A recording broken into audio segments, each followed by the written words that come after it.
Oui. Alors, plus effectivement que sur beaucoup d'autres cancers.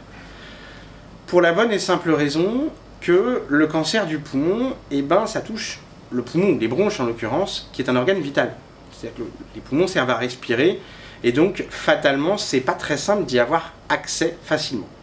Je prends un exemple volontairement un peu grossier, mais c'est vrai que quand on a un cancer de la peau, qu'on a un bouton ici, finalement, on le voit, on peut le toucher, on peut en faire un prélèvement très facilement, parce qu'il est juste là. Ça ne veut pas dire que c'est pas douloureux, mais en l'occurrence, c'est facile à faire d'un point de vue médical. Puis il n'y a pas de risque. Si ça saigne, par exemple, sur le bras, il suffit de comprimer, on arrête le saignement.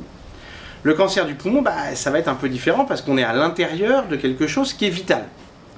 Or, et vous le savez certainement, pour faire le diagnostic de cancer en règle générale, et de cancer du poumon en particulier, j'ai absolument besoin d'une chose, c'est d'une biopsie. C'est-à-dire j'ai besoin d'aller prendre, à un moment ou à un autre, un petit bout du cancer pour pouvoir l'analyser.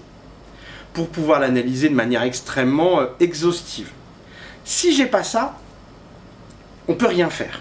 On peut rien faire, on ne peut pas savoir que c'est un cancer, on ne peut pas savoir de quel type de cancer c'est, on ne peut même pas être certain que ce soit bien un cancer du poumon, parce que c'est pas parce qu'on a une tumeur au poumon que c'est un cancer du poumon, ça peut être un cancer d'autre chose aussi. Bref, on a besoin de ça.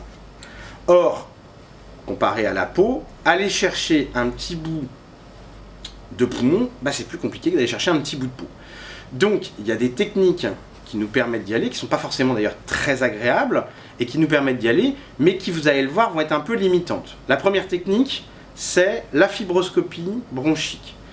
Une caméra que l'on passe la plupart du temps par le nez, on descend dans l'arrière-gorge, dans la trachée, et on va essayer d'aller dans les bronches et d'aller voir la tumeur et d'en prendre des petits bouts. D'emblée, vous vous rendez compte quand je vous explique ça, c'est pas extrêmement agréable. Indolore, totalement, mais pas très agréable parce qu'en fait, on a l'impression d'avaler de travers, tout simplement, donc ça fait tousser, c'est pas très sympathique. Puis vous vous rendez bien compte aussi que pour cela, il faut que ce soit finalement une tumeur qui soit relativement dans les grosses bronches. Si elle est trop loin dans les petites bronches, ma caméra finalement, qui fait la taille d'un stylo bic, ma caméra, elle peut pas aller jusqu'au bout. Donc je peux pas aller la visualiser, donc je peux pas prendre de prélèvement. Donc il faut que ce soit relativement proche.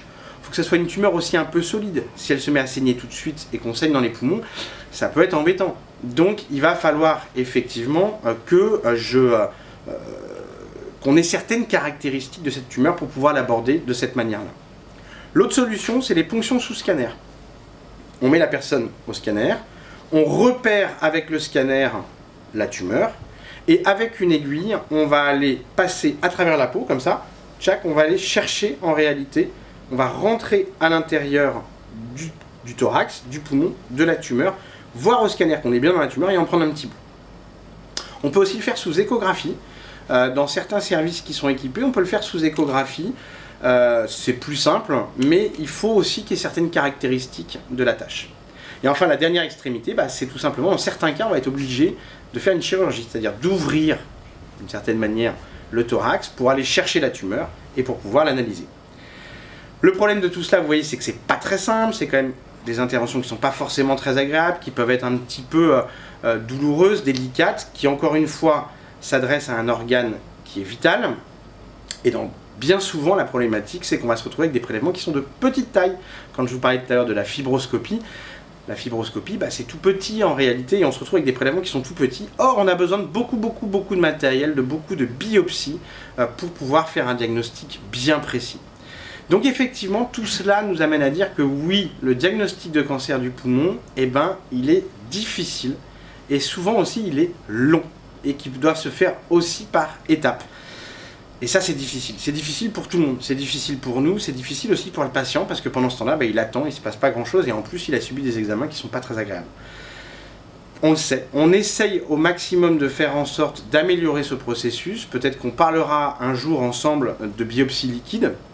C'est une des façons qu'on a justement d'essayer d'avoir accès plus facilement au cancer du poumon directement à partir d'un prélèvement sanguin.